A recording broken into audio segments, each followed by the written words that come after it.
আসসালামু আলাইকুম, কেমন আছেন আপনারা? আশা করছি ভালো আছেন। আমি আলহামদুলিল্লাহ আল্লাহর রহমতে ভালো আছি। আর আমি আপনাদেরকে শেয়ার করব যে কেন আমি আগের দিন রাত 4:55 দিকে বা 4টার পর 4টা থেকে আমি কেন 99-এ কল দিয়ে এতবার কথা বলছিলাম 2-3 মিনিট করে। তো সব কিছুই আজকে শেয়ার করব, কারণ আজকের মানে সেন্ট মার্টিন যাওয়ার পর আমার সাথে যা হয়েছে এটা আমি আপনাদের সবার সাথে শেয়ার করতে চাই। কারণ আমার সাথে যা হয়েছে এরকমটা যাতে আপনাদের সাথে হলেও আপনারা উঠে আসতে পারেন, যেমনটা আমি পেরেছি বা আমরা পেরেছি। কিভাবে উঠে আসবো এবং এরকম বিপদ থেকে আল্লাহ না করুক, আল্লাহ কাউকেই না ফেলুক। আর কি হয়েছিল আমাদের সাথে সব কিছুই কিন্তু শেয়ার করব।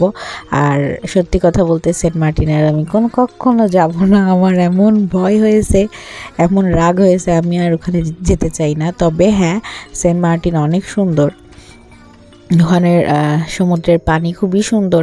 আর এছাড়া আমি যে আতঙ্কিত, যে ভয়টা পেয়েছি, আমি কিন্তু সেই দিনই ঢাকায় ব্যাক করি। আর কি হয়েছিল সব কিছুই শেয়ার করব অল্প অল্প করে। তো প্রথমে দেখিয়ে দিলাম যে কক্সবাজার থেকে আমরা ভোর 6টার সময় বাসা থেকে বের হই, ফজরের পরপর, একদম ভোরবেলা, আর একদম অন্ধকার ছিল। তো ওখান থেকে কিন্তু বাসে আমরা টেকনাফ আসি। আর টেকনাফে এসে এখানে কিছুটা নাস্তা করে নেই, সকালের নাস্তা যেটা বলে। তো সকালের নাস্তা করে আমরা ওখান থেকে কিন্তু লঞ্চে উঠব।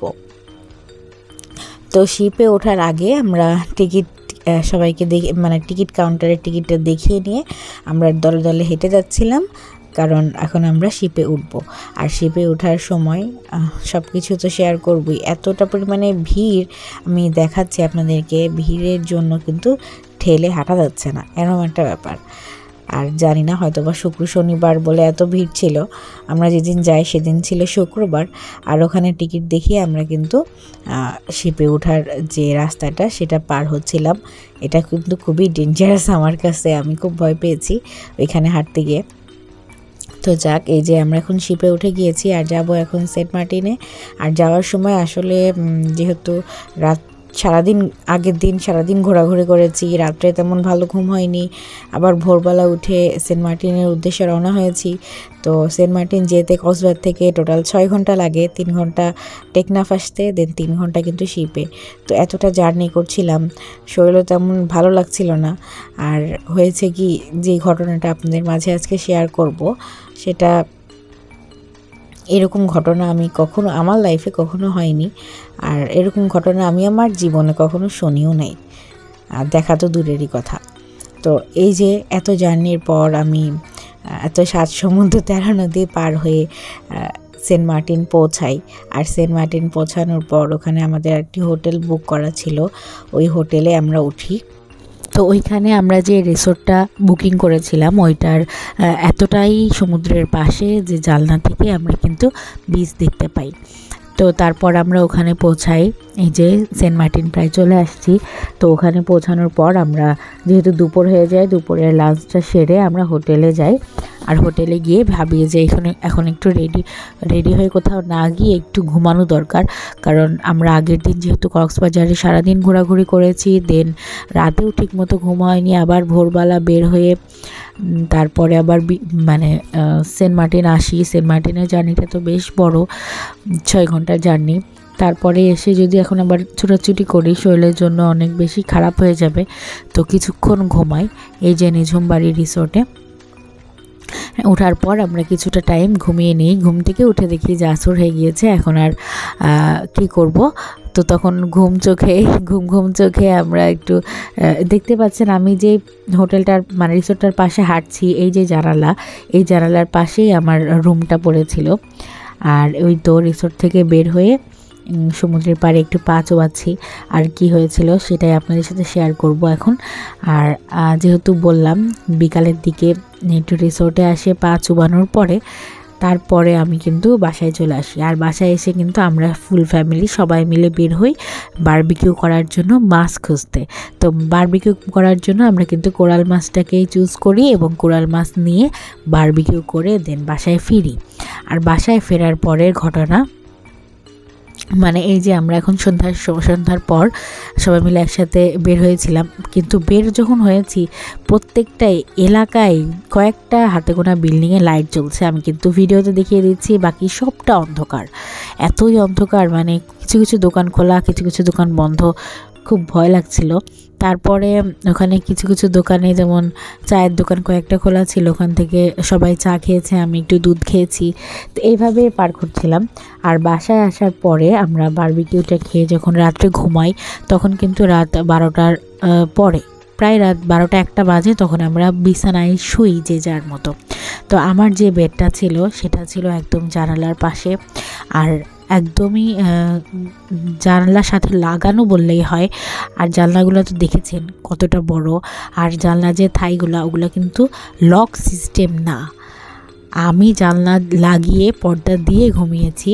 আর ঘুম হঠাৎ করে কেন জানি কেমন একটা হয়ে আমার ঘুমটা ভেঙে যায় রাত্রে 3টার দিকে, 3:30 কিংবা 3:45টার দিকে, এরকমই হবে। আমার যেন কীরকম গা ছপছপ করছিল, মানে পুরা এলাকাতেই মনে হচ্ছিল কারেন্ট নাই। আর যেহেতু বলেছি পর্দা দেওয়া ছিল, আমার রুমে জানলা লাগানো ছিল, ভেতরটা এতটাই অন্ধকার ছিল আমি আমাকেই দেখতে পাচ্ছিলাম না। তো আমি যখন আমার ফোনটা একটু খোঁজার ট্রাই করি যে ফোনে একটু লাইট দিব, আর তখনই দেখি যে আমার কাছে আমার ফোনটা নাই। কেউ একজন জানলা দিয়ে এসে আমার ফোনটা নিয়ে গেছে। তো সেই মুহূর্তে আমি একদম চিৎকার করে উঠি, আমি আম্মুকে ডাকি এবং আম্মু আসার পরে যখন আম্মুকে বলি যে আম্মু আমি ফোনটা পাচ্ছি না, আর আমার মনে হয় জানলা দিয়ে কেউ একজন এসে এরকম হাত দিয়ে কিছু একটা করেছে, আমার ফোন হাতড়ে গেছে, নিয়ে গেছে, এরকম কিছু। আম্মু প্রথমে বিশ্বাস করে না, বলে যে ঠিক আছে হয়তো বা ফোনটা ঘুমের ঘরে আশেপাশে খাটের আশেপাশে পড়ে গেছে, এরকম কিছু। আমার বোনদেরকে সবাইকে ডাকা হয় এবং সবাই মিলে এসে রাত 3:30 থেকে আমরা প্রায় 4:30 পর্যন্ত ফোনই খুঁজি। যেহেতু কারেন্ট নাই, বললামই 1 ঘন্টা কারেন্ট থাকলে 5 ঘন্টা কারেন্ট থাকে না। তো এই কারেন্ট না থাকার কারণে আমরা ফোনের লাইট দিয়ে ফোন খুঁজতে থাকি। এখন আমার মনে পড়ছিল যে রাত যেহেতু আমরা 2-3 দিন টানা জার্নি করছি, রাতে একটু ঘুমাবো বলে আমি ফোনটা সাইলেন্ট করে ঘুমাই, যার কারণে ফোন দিলেও ফোন বাজতেছিল কিন্তু ফোনটা রিং হচ্ছে, শোনা যাচ্ছে না। আমরা সেটাই মনে করে কিন্তু খুঁজতেছিলাম। খুঁজতে যখন একটা সময় আর না পাচ্ছি, তখন আমরা বুঝে নিয়েছি যে ফোনটা হারিয়ে গেছে, ফোনটা আসলেই চুরি হয়ে গেছে। তখন আমি কিন্তু 999 মানে 999-এ কল করি। আর কল করার পরেই 999-এ ওনারা আমাকে হেল্প করে, ওনারা আমাকে ওইখানকার থানার নাম্বার দেয় এবং আমি থানাতে কল করে পুলিশের সাথে কথা বলি। ওনারা আমাকে যে আইডিয়াটা দিল যে লোকেশন ট্র্যাক করার জন্য, যেহেতু ফোনটা এখনও অন আছে, সাইলেন্ট করা ছিল, আর আমার ফোনের আমি জিমেল দিয়ে সব কিছু এমনভাবে লক করে ফেলেছি, উনি চাইলেও আর আমার ফোনটা অফ করে কিছু করতে পারছিল না। তো যার কারণে আমাদের ফোনটা অন ছিল। আর সাথে সাথে লোকেশন ট্র্যাক করে দেখি যে আমার ফোনটা আমার থেকে অনেক দূরে, সমুদ্রের মাঝখানে লোকেশনটা দেখাচ্ছে। হয়তো বা স্পিড বোর্ডে তারা আছে অথবা জাহাজে আছে, কিন্তু আমাদের থেকে অনেক দূরে। তো মনটা খুব খারাপ হয়ে গিয়েছে 5টার পর শোনার পর আর কি। তারপরে তো আর ঘুম আসছে না, বিশেষ করে ওই রুমে আমি আর ঘুমাতে পারছি না, ওই বেডে, ওই বিছানাতে আমার আর ঘুম আসছিল না। তারপর যখন সকাল হয়ে যায়, এই সময় আমার দুলাভাই এরকম লোকেশন ট্র্যাক করে দেখে আমার ফোনটা আমাদের আধা ঘন্টার ভিতরে, মানে কিছুটা মানে কাছাকাছির মধ্যেই আছে। মানে ওই যে নিয়েছিল সে হয়তোবা এলাকার মানুষ বলে সে রাতেবেলায় বিচে গিয়েছিল হয়তোবা মট্টারিকে এইসব কিছু খেতে। তো খাওয়া দাওয়া শেষ করে মনে করেন সে সমুদ্রের মাঝখানে এইসব খাইছে ওইখানে আমার ফোনটা নিয়ে আবার ব্যাক আসছে বাসায়। এখন ওর বাসাটা হয়তো আমার হোটেলের আশেপাশে, যার কারণে লোকেশন ট্র্যাক দেখাচ্ছে যে আমার থেকে 10-15 মিনিটের আগে পিছিয়ে আমার ফোনটা আছে। তো ওই লোকেশন দেখে আমরা ওইখানে চলে যাই। যাওয়ার পরে ফোনের অ্যালার্ম দেই, তখন ওই লোকটা ভয় পেয়ে যায় যে চোর ছিল। সে লোকটা ফোনটা নিয়েই যেন বিপদে পড়ে গেছে, ফোনটাকে একটা বস্তার মধ্যে ঢুকায়, একটা টি-শার্টের মধ্যে প্যাঁচায়, তারপরেও সাউন্ড মিউট করতে পারছিল না। আমার ফোনে যে অ্যালার্ম বাজাচ্ছি আমরা, সেটা বেজেই যাচ্ছে। তো ওই ফোনের সাউন্ড বন্ধ করতে না পেরে তখন ওই বস্তায় করে আমার ফোনটা আমার হোটেলের সামনেই মানে রিসর্টটার সামনে এসে ফিক্কা মেরে দিয়ে চলে যায়। তো তারপরে আমরা ফোনের আওয়াজ যখন খুব কাছাকাছি শুনতে পাই, যে দেখি একটা বস্তার ভিতরে, এবং একদমই ভালোভাবে আমার ফোনটা আমি ফেরত পাই। আর এটা আমার কাছে অনেক বড় কিছু, কারণ সারাদিন এরকম মানে বিপদের পর যখন এরকম ফোনটা পাওয়ার পরে আমি ওখান থেকে ব্যাক চলে আসি ঢাকার উদ্দেশ্যে। আমার আর থাকার ইচ্ছে নাই, মানে যেরকম একটা সময় গেল আমার, মানে বলে বোঝানোর মতো না।